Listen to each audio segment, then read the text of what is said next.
चलिए स्टूडेंट, आज हम लोग पढ़ते हैं मानव वृषण, ह्यूमन टेस्टिस। क्या होता है ये? तो ये मानव का जनद होता है। चलिए पढ़ते हैं इसको। नर में लगभग 4 से 5 सेमी लंबे या 2.5 सेमी मोटे तथा 20 से 25 ग्राम भार वाले गुलाबी रंग के 2 अंडाकार वृषण होते हैं। देखिए देखिए, ये मानव वृषण है, दिखाई दे रहा है आपको। ये नर में लगभग इतना सेमी होते हैं और इतना सेमी मोटे होते हैं, इतना सेमी लंबे और इतना सेमी मोटे होते हैं। और लगभग ये 20 से 25 ग्राम के गुलाबी रंग के होते हैं। 2 अंडाकार वृषण होते हैं। 2 जो है वृषण पाए जाते हैं, 2 अंडाकार वृषण पाए जाते हैं। चलिए आगे पढ़ते हैं। देखिए, शिशु अवस्था में वृषण उदर गुहा के अंदर वृक्कों के पास स्थित होते हैं। यानी कि जब शिशु होते हैं तो उनमें क्या होता है कि जो क्या बोलते हैं, वृक्क जो, या अर्थात ये जो है, जो किडनी होता है उसके पास स्थित होते हैं। परंतु जैसे ही जब वो शिशु बड़ा होता है, वयस्क हो जाता है, तो ये उदर गुहा के बाहर जो है, उदर गुहा के बाहर यानी कि शिश्न भाग के आधार पर स्थित वृषण कोष में आ जाते हैं। शिश्न के पास क्या होता है, वृषण कोष होता है, वहीं पे आकर के स्थित हो जाते हैं। देखिए यहाँ पे जो है क्या पाया जाता है, तो शिश्न पाया जाता है। और ये जो है उसके आधार से, शिश्न के जो है आधार से ये जुड़े होते हैं, 2 ठो होते हैं। और ये शिशु में जो है किडनी के पास आ जाते हैं। अवयस्क होते हैं ये जो है शिश्न के उदर वाले बाहरी भाग यानी कि शिश्न के पास लटक आते हैं। चलिए आगे पढ़ते हैं। वृषण एक मोटे त्रिस्तरीय वृषण संपुट से ढका रहता है, जिसे ट्यूनिका कहते हैं। ध्यान दीजिएगा, ये वृषण है और ये बाहरी वाला भाग जो है ट्यूनिका है। ट्यूनिका यानी कि बाहरी भाग को हम ट्यूनिका कहते हैं। ये त्रिस्तरीय होता है, 3 स्तरों का बना होता है। इसको आगे हम लोग देखेंगे। चलिए आगे पढ़ते हैं। तो यह एक संपुट के रूप में है, आपको दिखाई दे रहा है कि कैप्सूल लाइक स्ट्रक्चर है ये, और इसी में जो है मानव का वृषण या हाइड्रोसिल जो है उपस्थित होता है। चलिए आगे पढ़ते हैं। देखिए यहाँ बता रहा है कि आवरण जो होते हैं वो 3 होते हैं। इसमें कौन कौन से होते हैं? तो यौनिक आवरण होता है, दूसरा होता है श्वेत आवरण, तीसरा होता है संवहनीय आवरण। यौनिक आवरण सबसे बाहर होता है। देखिए, वृषण के बाह्य पतले आवरण को यौनिक आवरण कहते हैं। यह वृषण के चारों ओर स्थित न होकर अधूरा होता है। मैं इसको समझाने की कोशिश कर रहा हूँ, जरा ध्यान दीजिएगा। देखिए, ये मनुष्य का यहाँ पर मैं आपको बता रहा हूँ कि जो ट्यूनिका जो होता है ये चारों तरफ नहीं पाया जाता है, ये यहाँ से अधूरा होता है ये, ठीक है। ये ऐसे आकर के ऐसे होता है अधूरा, यहाँ पे पाया जाता है ये, ठीक है। ये अधूरा होता है, हर चारों तरफ नहीं पाया जाता है, ये अधूरा होता है। यहाँ पे ये ट्यूनिका उपस्थित होता है। चलिए आगे पढ़ते हैं। देखिए, दूसरा होता है श्वेत आवरण, ट्यूनिका एल्बुजिनिया। देखिए, यौनिक स्तर के नीचे सघन श्वेत तंतुओं के बने उत्तक का मोटा एक स्तर होता है, जिसे श्वेत आवरण कहते हैं। श्वेत आवरण क्यों कहते हैं? क्योंकि ये सफेद होता है। ये जो है सघन श्वेत तंतु का मतलब सफेद तंतु यानी सफेद व्हाइट जो है फाइबर का बना होता है। यह एक संयोजिक उत्तक होता है जो मोटा होता है, जिसे श्वेत आवरण कहते हैं। यह पूरे वृषण पर फैला रहता है, ये पूरे वृषण पर फैला रहता है। ध्यान दीजिएगा, यहाँ पर ये पूरे जो है वृषण पर फैला हुआ पाया जाता है, पूरा फैला हुआ पाया जाएगा, चारों तरफ से फैला हुआ ये पाया जाएगा यहाँ पे, ठीक है। पूरा चारों तरफ फैला हुआ पाया जाएगा ये ट्यूनिका, ठीक है। सॉरी, ये जो है श्वेत आवरण, सफेद आवरण होता है, ये संयोजी उत्तकों का बना होता है, ठीक है। चलिए आगे पढ़ते हैं। देखिए, तीसरा है संवहनीय आवरण, ट्यूनिका वेस्कुलोसा। इसके नाम से समझ जाइए कि आप लोग संवहनी आवरण यानी कि इसमें जो है कुछ फ्लूइड उलूड रहता होगा, यानी कि तरल पदार्थ रहता होगा इसमें, ठीक है। तो ये जो संवहनीय आवरण होता है ये यौनिक आवरण और श्वेत आवरण के बीच में पाया जाता है। ये जो तीसरा होता है ये यौनिक आवरण और श्वेत आवरण के बीच में पाया जाता है। देखिए, यह सबसे भीतरी महीन कोशिकाओं व संयोजिक ऊतकों का जाल होता है, यह सबसे भीतर भी होता है। यह श्वेत आवरण और बाहरी पतले आवरण ट्यूनिका स्तर के बीच में उपस्थित है। मैं पहले ही बता चुका हूं कि जो ट्यूनिका स्तर होता है जो सबसे बाहर होता है, उसके और जो सब श्वेत आवरण के बीच में ये उपस्थित होता है। यह श्वेत आवरण और बाहरी पतले आवरण ट्यूनिका बीच में उपस्थित होता है तथा इन भागों में देहगुह्य द्रव भरा होता है, यानी कि फ्लूइड भरा होता है। इसमें पदार्थ भरे होते हैं, कुछ तैलीय तरल पदार्थ भरे होते हैं जो वृषण को बाहरी घातकों से रक्षा करते हैं। उसमें भरा होता है जो दोनों वृषण जब आपस में लड़ते हैं, ध्यान दीजिएगा, यहाँ पर ये बता रहा है कि दोनों वृषण को घर्षण को बचाता है, यानी कि चारों तरफ से ये रक्षा करने का कार्य करते हैं। इसमें फ्लूइड पाया जाता है, ये भरा होता है, ठीक है। चलिए आगे देखेंगे, ये दोनों आपस में टकराए ना, इसलिए यहाँ पर फ्लूइड भरा होता है, या बाहर से कोई चोट वगैरह लगे तो उसको क्या करता है, ये रक्षा करता है। ठीक है, चलिए आगे पढ़ते हैं। देखिए, श्वेत आवरण का संयोजी ऊतक वृषण के अंदर जाकर वृषण पट्टियां बनाता है, जो वृषण के ऊतकों को लगभग 200 से 400 शंक्वाकार पिंडकों में बांटता है। देखिए, श्वेत आवरण जो होता है, ये दूसरा जो होता है श्वेत आवरण, ये अंदर जा करके और पट्टी का निर्माण करता है, अंदर जा करके सेप्टा बनाता है, यानी कि छोटे छोटे खंडों में ये बंटता है, जो वृषण के ऊतकों को लगभग 200 से 400 शंक्वाकार पिंडक यानी कि लोब्यूल्स बनाता है। ये गोला गोला पिंडक बनाता है। मैं इसको समझा रहा हूँ, जरा ध्यान दीजिएगा। देखिए, वृषण का ये लंबवत काट है, आपको मैं दिखा रहा हूँ। जो बाहरी जो लेयर है, जो ये बाहरी लेयर है, देखिए ये अंदर वाली जो लेयर है जो मैं अभी बता रहा था, कौन सा लेयर है ये, तो श्वेत आवरण अंदर जा करके देखिए, श्वेत आवरण ये जो है, श्वेत आवरण अंदर जा करके देखिए जो क्या बना रहा है, अलग अलग पिंडों में बांट रहा है। ठीक है, अलग अलग पिंडों में इसको क्या कर रहा है, बांट रहा है। यहाँ पर आपको दिखाई दे रहा है कि ये श्वेत जो आवरण होता है वो वृषण के अंदर जा करके और छोटे छोटे जो है पिंडकों में बांटता है, 200 से 400 पिंडकों में ये बांट देता है। चलिए आगे पढ़ते हैं। कह रहा है कि वृषण में कुछ सहायक नलिकाएं भी पाई जाती हैं, यानी कि वृषण में कुछ ऐसी उसके वृषण में जो है अनेक पदार्थों को जो है, फ्लूइड पदार्थों को, जो तैलीय तरल पदार्थ होते हैं, तो उनको जो है कुछ गमन के लिए जो है कुछ नलिकाएं पाई जाती हैं, कुछ सहायक नलिकाएं होती हैं जो हम लोग को पढ़ना है। चलिए पढ़ते हैं इसको। चलिए देखिए, यहाँ पे वृषण की सहायक नलिकाएं, एक्सेसरी डक्ट्स ऑफ टेस्टिस, वृषण में निम्नलिखित सहायक नलिकाएं पाई जाती हैं।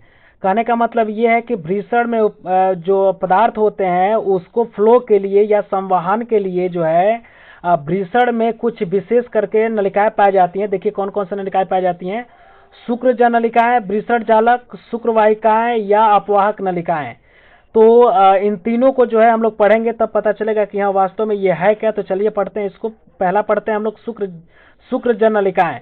प्रत्येक वृषण पिंडक के संयोजक ऊतक में 2 या 3 स्तरीय पतली एवं अति कुंडलित शुक्रजन नलिकाएं होती हैं। जो पिंडक जो बट रहा है उसमें जो है 2 से 3 पतली अति कुंडलित यानी कि ज्यादा ज्यादा संघनित होती हैं शुक्र नलिकाएं उपस्थित होती हैं। ध्यान दीजिएगा थोड़ा सा आप लोग। देखिए यही शुक्र नलिकाएं है जो अंदर जा करके जो है, देखिए यहाँ पे पिंडकों में बट रही है और ये शुक्र नलिकाएं कहला रही हैं। ठीक है, ये शुक्र नलिकाएं जो अलग अलग पिंडों में बट रही है, शुक्र नलिकाएं आपको दिखाई दे रहा है यहाँ पे ये। ठीक है ना, ये शुक्र नलिका है। देखिए यहाँ पर दिखाई दे रहा है आपको, ये शुक्र नलिकाएं इसके अंदर व्यवस्थित है, पिंडकों में व्यवस्थित है। 2 से इसकी संख्या कितनी होगी, 2 से 3 हो सकती है। ठीक है ना, ये नलिकाएं की संख्या जो है 2 से 3 हो सकती है। शुक्रजन नलिकाएं ये होता है, पिंडकों में व्यवस्थित होता है। ठीक है, आगे चलिए पढ़ते हैं। देखिए इन नलिकाओं में शुक्राणुओं का निर्माण शुक्र जनन द्वारा होता है, यानी कि शुक्राणु जब बनता है तो उसको हम, उस प्रक्रिया को हम शुक्र जनन कहते हैं, यानी कि शुक्र जनन के द्वारा शुक्राणुओं का निर्माण होता है। तो किस नलिका में होता है, तो पिंडक में उपस्थित जो संयोजक ऊतक होते हैं, जरा समझिए इसको। देखिए मैं बताया था अभी, ये शुक्र नलिकाएं हैं और इसी शुक्र नलिकाएं में जो है शुक्राणुओं का निर्माण होता है। तो शुक्राणुओं का निर्माण को हम शुक्र जनन कहते हैं। चलिए आगे पढ़ते हैं। देखिए यहाँ संयोजक ऊतक में शुक्रजन नलिकाओं का अतिरिक्त, मैंने इसके अलावा जो संयोजक ऊतक पाया जा रहा है, पिंडक में जो संयोजक ऊतक पाया जा रहा है, इसके शुक्रजन नलिकाओं का अतिरिक्त जो है रुधिर के सिकाएं भी पाए जाते हैं, यानी कि रुधिर वेसल्स पाए जाते हैं, धमनी सिरा पाया जाता है, तंत्रिका तंत्र पाया जाता है, तथा अंतःस्रावी कोशिकाएं के अनेक छोटे छोटे समूह पाए जाते हैं। अंतःस्रावी का मतलब कि ग्लैंड्स पाए जाते हैं, कुछ हार्मोन सेक्रेशन करने वाले ग्लैंड्स यानी कि ग्रंथि पाए जाते हैं जो हार्मोन्स का सेक्रेशन करते हैं। चलिए देखते हैं इसको। छोटे छोटे अनेक कोशिकाओं के अनेक छोटे छोटे समूह स्थित होते हैं। इन स्रावी कोशिकाओं के अंतराली कोशिकाओं या लीडिंग कोशिका कहते हैं, यानी कि जो अंतःस्रावी जो कोशिका होते हैं, जो ग्लैंड्स होते हैं, उसको अंतराली कोशिकाएं कहेंगे या फिर लीडिंग कोशिकाएं कहेंगे। ठीक है ना, ये नर हार्मोन टेस्टोस्टेरोन का स्रावण करती हैं। ध्यान दीजिएगा, नर में एक हार्मोन होता है जिसको द्वितीयक लैंगिक लक्षण कहते हैं, यानी कि ये जब टेस्टोस्टेरोन जो है जब सेक्रेशन होने लगता है तो नर में जो है लैंगिक जनन की क्षमता बढ़ जाती है, यानी कि यहाँ पे इसको कह सकते हैं वो मैच्योर हो जाता है। ठीक है, प्यूबर्टी होने लगता है, यानी कि वो जो लैंगिक के योग्य हो जाता है। तो यही कोशिकाएं क्या करती है कि टेस्टोस्टेरोन का हार्मोन का स्राव करती हैं, जो नर में द्वितीय लैंगिक लक्षणों को क्या करता है, दिखाता है या फिर दर्शाता है। ठीक है, अब ध्यान दीजिएगा थोड़ा सा आप लोग। शुक्रजन नलिकाओं के चारों ओर संयोजक ऊतकों का बना एक पतला झिल्ली युक्त आवरण होता है जिसे आधार कला कहते हैं। जो शुक्रजन नलिका जो कोशिका जो होता है, यहाँ देखिए, यहाँ समझिए, यहाँ पे मैं बताया था कि ये शुक्र नलिकाएं हैं, तो शुक्र नलिकाओं को यहाँ पे मैं बना ले रहा हूँ। देखिए यहाँ पे ये है शुक्र नलिकाएं, ठीक है। इसके अंदर जो है एक अंतराली कोशिकाएं पाई जाती हैं, ये नलिका है, और इसके चारों तरफ जो है एक झिल्ली का आवरण होता है, ठीक है। इसके चारों तरफ झिल्ली का आवरण होता है, और ये एक आधार आवरण होता है अंदर की तरफ। अंदर की तरफ जो है आधार एक आवरण होता है, आधार झिल्ली होता है, ध्यान दीजिएगा आप लोग, ठीक है। ये नली के अंदर की मैं बात कर रहा हूँ, नली के अंदर की बात हो रहा है, यहाँ देख लीजिए आप लोग, नली के अंदर की बात हो रही है, ठीक है। शुक्र जनन नलिकाएं है ये, और इसके अंदर की बात हो रही है, आगे पढ़ेंगे। देखिए इस कला के अंतर्भाग की ओर जननिक उपकला जर्मिनल एपिथेलियम का एक कोशिकीय स्तर होता है जिसमें दो प्रकार की कोशिकाएं होती हैं, शुक्र जन कोशिकाएं और अवलंबन कोशिकाएं। मैं इसको समझाने की कोशिश कर रहा हूं, ध्यान दीजिएगा। जो अभी ये जो मैं बताया वो अभी की यहाँ पे एक आधार कला होता है, तो आधार कला के जो है, आधार कला की जो आंतरिक लेयर होती हैं, जो आंतरिक लेयर होती हैं, ये लेयर जननिक जननिक जो है उपकला कहते हैं, इसको हम जननिक उपकला कहते हैं।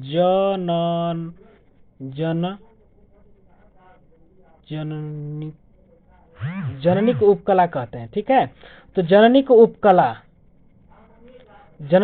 कहते हैं इसको। और ये जननिक उपकला जो है, इसको इंग्लिश में जर्मिनल एपिथेलियम कहते हैं, यानी कि ये जो है ये शुक्राणु का प्रारंभिक सेल होता है। इसका जो सेल जो होता है, ये इस उपकला का जो कोशिका होते हैं वो शुक्राणु का क्या होते हैं, प्रारंभिक जो है सेल होते हैं। इसी से शुक्राणु का निर्माण होता है। आगे पढ़िए। देखिए जननिक उपकला होता है, ये एक कोशिकीय स्तर का होता है, ये एक कोशिकीय स्तर का होता है, मतलब कि इसका जो स्तर होता है एक ही होता है, ठीक है। आगे देखिए इसमें, जिसमें दो प्रकार की कोशिकाएं उपस्थित होती हैं। जननिक उपकला में दो प्रकार की कोशिकाएं उपस्थित होती हैं, शुक्र जनन कोशिकाएं, यानी कि शुक्र जनन कोशिकाओं में निरंतर विभाजन से इन कोशिकाओं के कई स्तर बनते हैं तथा इनके परिपक्वन से शुक्राणु बनते हैं। शुक्र जनन जो कोशिका है उसमें निरंतर विभाजन होता रहता है तथा इन्हीं से जो है इन्हीं के परिपक्वन से, इनका जब कोशिका परिपक्वन हो जाता है यानी कि मैच्योर हो जाता है, तो इसे शुक्राणु बनते हैं। समझिए यहाँ देखिए आपको दिखाई दे रहा है, ये जो है वृषण का अनुप्रस्थ काट है जो है, ठीक है, अनुप्रस्थ काट है, और ये जो है नलिकाएं हैं, ठीक है, ये नलिकाएं हैं, आपको दिखाई दे रहा है इसमें। और यहाँ पे देखिए इस नलिका में जो है शुक्राणु का निर्माण हुआ है और पूर्व शुक्राणु कोशिका का निर्माण किया है, यानी कि ये एपिथेलियम जो लेयर है, ये जो एपिथेलियम लेयर है, ये पूर्व शुक्राणु का निर्माण करा। देखिए पूर्व शुक्राणु है और यहाँ से शुक्राणु का निर्माण हो जा रहा है। आपको विश्वास है कि आपको समझ में आ रहा होगा। इसका अनुप्रस्थ काट काटा गया, ऐसे सेक्शन किया गया है इसको, ठीक है, और सेक्शन करके आपको बताया गया है कि एपिथेलियम जो ऊतक होता है वो पूर्व शुक्राणु कोशिका का निर्माण करती है, एपिथेलियम जननिक लेयर, और ये जो है इसे शुक्राणु का निर्माण हो जाता है। जैसे ही इसका परिपक्वन होता है इसे शुक्राणु का निर्माण हो जाता है। चलिए आगे पढ़ते हैं। देखिए दूसरा होता है अवलंबन कोशिकाएं, ये जो है सपोर्टिंग का कार्य करते हैं। अवलंबन का मतलब ये खड़ा रखती है उसको, ठीक है ना, ये सहारा प्रदान करती है। देखिए ये कोशिकाएं बड़ी व स्तंभी होती हैं तथा संख्या में कम होती हैं। इन्हें उपचारक कोशिकाएं या सर्टोली कोशिकाएं भी कहते हैं। इनकी स्वतंत्र सतह समतल न होकर कटी पटी होती हैं। इन कटे फटे भागों में पूर्व शुक्राणु कोशिकाएं धंसकर शुक्राणुओं में रूपांतरित होती हैं। इसको मैं समझाने की कोशिश कर रहा हूं, जरा समझिएगा आप लोग। देखिए यहाँ पे आपको दिखाई दे रहा है सर्टोली कोशिकाएं, ठीक है ना, ये स्तंभाकार दिखाई दे रहा है, ये संख्या में कम होती हैं। आपको दिखाई देगा कि संख्या में ये जो है कम होती हैं, ठीक है। और इन्हें जो है उपचारक कोशिकाएं कहते हैं या सर्टोली कोशिका कहते हैं। क्यों कहते हैं? क्योंकि ये टूटी फटी होती है और टूटी फूटी भाग में जो है जैसे ही पूर्व शुक्राणु आता है, ये पूर्व शुक्राणु है, देखिए यहाँ पे आपको दिखाई दे रही है, ये पूर्व शुक्राणु कोशिकाएं आपको दिखाई दे रहा है, हर जगह आपको दिखाई देगा पूर्व शुक्राणु कोशिकाएं। और ये जो शुक्राणु हैं, पूर्व शुक्राणु कोशिकाएं इसी में धंस जाती हैं और धंस करके ये कोशिकाएं क्या कर, जैसे ही धंसती हैं ये कोशिकाएं क्या करती हैं, अर्थात सर्टोली कोशिकाएं करती हैं कि इसको जो है शुक्राणु में परिवर्तित कर देती हैं, ये शुक्राणु का निर्माण कर देती हैं। तो सर्टोली कोशिकाओं का कार्य शुक्राणुओं का निर्माण करना होता है। पूर्व शुक्राणु को ले लेती हैं और लेकर के जो है कटी पट्टी भागों में धंस जाता है, ये पूर्व कोशिका धंस जाता है शुक्राणु का, और इसमें धंसने के बाद जो है ये जो है शुक्राणु का निर्माण कर देती हैं। चलिए आगे पढ़ते हैं। चलिए हम लोग पहला पढ़ चुके शुक्रजन नलिकाएं पढ़ चुके, अब दूसरा पढ़ रहे हम लोग वृषण जालक, यानी कि वृषण के अंदर जालीनुमा संरचना जो होता है उसी को हम वृषण जालक कहते हैं। तो वृषण जालक में कौन कौन से अंग पाए जाते हैं या कौन कौन सी नलिकाएं उपस्थित होती हैं, ध्यान दीजिएगा आप लोग। वृषण की लंबवत काट में शुक्रजन नलिकाएं अति कुंडलित नलिका के रूप में अवस्थित होती हैं, यानी कि जब लंबवत काटते हैं तो उसमें जो है शुक्रजन जो नलिकाएं होती हैं अति कुंडलित, यानी कि बहुत ही सघनित होती हैं नलिकाएं ये, और सघनित रूप में जो है ये व्यवस्थित होती हैं या अवस्थित होती हैं। इसको समझेंगे। देखिए ये शुक्रजन नलिकाएं हैं, ये चारों तरफ से ये व्यवस्थित हैं, दिखाई दे रहा है आपको, ये दिखाई दे रहा होगा आपको ये भाग, ठीक है ना। और इसी भाग को ये जालीनुमा संरचना बना रहा है, ये जालीनुमा संरचना बना रहा है, इसलिए इसको हम क्या कहते हैं, वृषण जालक कहते हैं। दिखाई दे रहा है आपको, ये वृषण जालक है। और इसमें से एक एक जो नलिकाएं होती हैं उसको हम कहते हैं शुक्रजन नलिकाएं, और इसी शुक्रजन नलिकाएं जो संघनित होती हैं तो इसी जालीनुमा संरचना बनाती हैं, तो इसी भाग को हम कहते हैं वृषण जालक। चलिए आगे पढ़ते हैं।